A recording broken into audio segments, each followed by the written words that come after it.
آیت اللہ سید محمد حسین طباطبائی ایک بات اور فرماتے تھے، کہتے تھے صرف ایک صلوات، صرف ایک درود، یہ بھی عالم برزخ میں ایک نورانی شکل اختیار کر لیتا. اللہم صلی علی محمد.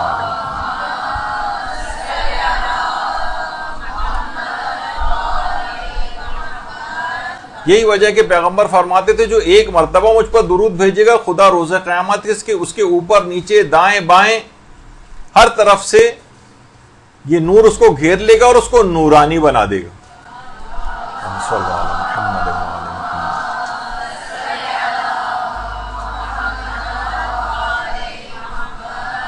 اور کوشش کریں کہ جو درود آپ یہ مرحومین کو بھی عذابوں سے نجات دلانے والا ہے، اور کوشش کریں کہ درود کی ایک تسبیح باقاعدہ پڑھ کر مومنین کو اگر آپ ہدیہ کریں، درود کی ایک تسبیح پڑھ کر مرحومین کو ہدیہ کریں، تاکہ وہ لوگ حقیقتاً اس کا بہت انتظار کرتے ہیں.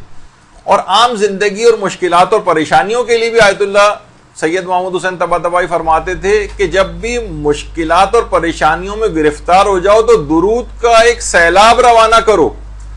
وہ سیلاب اس طرح سے ہوگا کہ تمام تمہاری مشکلات اور پریشانیوں کو بہا کر لے جائے گا.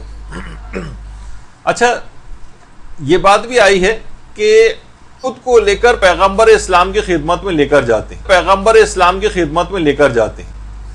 اللہم صلی علی محمد و علی محمد.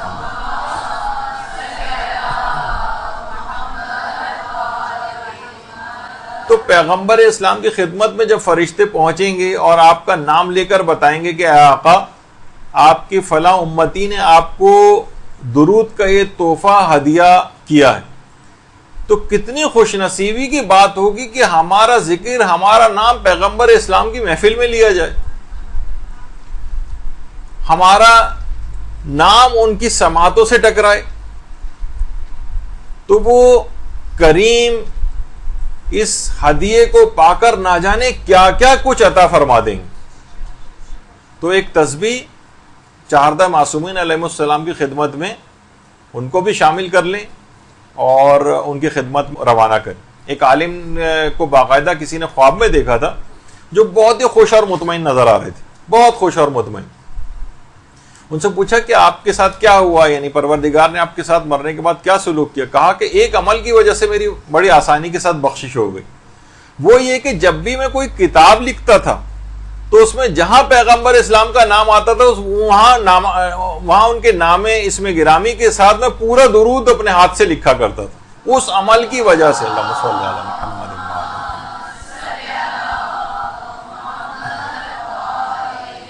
عام طور پر ہم صرف سواد بنا کر رہ جاتے ہیں. نہیں، انہوں نے کہا میں اس کی نہیں پرواہ کرتا، جتنی مرتبہ بھی پیغمبر کا نام آیا میں پورا درود ان کے نام کے ساتھ لکھا کرتا تھا. اس کی بنا پر انتہائی آسانی کے ساتھ میری مغفرت ہو گئی، انتہائی خوش و خرم نظر آئے. ابراہیم بن علی نام کا ایک شخص تھا، اس نے بھی خواب میں پیغمبر اسلام کو دیکھا تھا. کہا کہ یا رسول اللہ،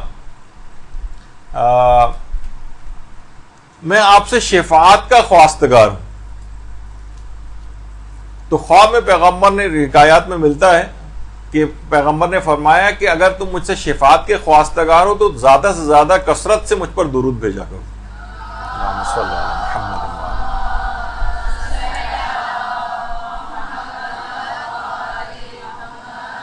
جیسے بہت سی روایات میں ملتا ہے کہ حضرت ابوذر غفاری کے متعلق کہ جبریل ایک دفعہ پیغمبر اسلام کی خدمت میں آئے اور اسی وقت مسجد میں حضرت ابوذر داخل ہو رہے تھے. کہا یا رسول اللہ، یہ ابوذر. پیغمبر نے کہا آپ ان سے واقف ہیں؟ کہا ہاں یا رسول اللہ، زمین والوں سے زیادہ آسمان والے ابوذر سے واقف ہیں. پھر اس کے بعد کہا کہ یا رسول اللہ، 3 اعمال کی بنا پر ان کی شہرت آسمانوں میں بہت زیادہ ہے. نمبر 1 تو یہ، پہلی بات تو یہ کہ عاجزی اور انکساری کا بہت اظہار کرتے ہیں، یعنی اتنے فضیلتوں کا حامل ہونے کے باوجود جو ہے 9 درجے 10 درجے ہیں، 10ویں پہ تو سلمان ہیں، 9ویں پر ابوذر ہیں، لیکن اس کے باوجود بھی عاجزی اور انکساری کا بہت اظہار کرتے ہیں. دوسری چیز یہ ہے کہ کثرت سے سورہ اخلاص کی تلاوت کرتے ہیں، اور تیسری چیز یہ کہ کثرت سے درود کی تلاوت کرتے ہیں. اللہم صل علی محمد وعلی محمد.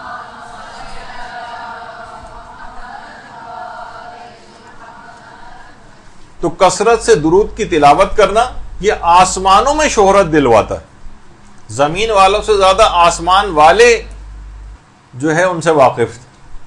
یہ وجہ ہے کہ آیت اللہ بہجت کہتے تھے کہ ایک مرتبہ ایک محب امام زمانہ کی خدمت میں حاضر ہوئے تھے. اللہم صل علی محمد وعلی محمد.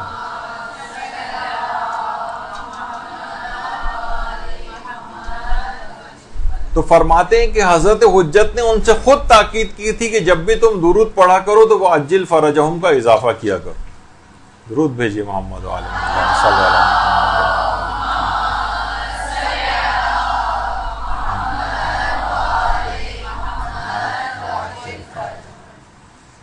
تو آیت اللہ بہجت نے نکتہ ہائے ناب کے نام سے جو کتاب بھی ہے ان کی، اس کے اندر بڑی اچھی بات کہی ہے کہ اگر کوئی شخص درود کو بھول کر دعاؤں وغیرہ کے اندر مشغول ہو جائے، وہ ایسا ہی ہے جیسے دریا اور سمندر کو چھوڑ کر حوض یا نالی میں مصروف ہو جائے کوئی اس کی تلاش میں. یعنی اگر کوئی شخص بلکہ اپنی دعائیں فراموش کر دے اور درود پڑھتا رہے تو وہ درود کا پڑھنا کہیں زیادہ بہتر اس کی دل کی خواہشات کو پورا کروا دے گا. انہوں نے کہا کہ ایسے ہی درود کو بھولا ہوا ہے اور دعائیں مانگ رہا ہے، ایسے ہی جیسے سمندر کو چھوڑ کر حوض اور نالی وغیرہ کی تلاش میں لگا ہوا ہے.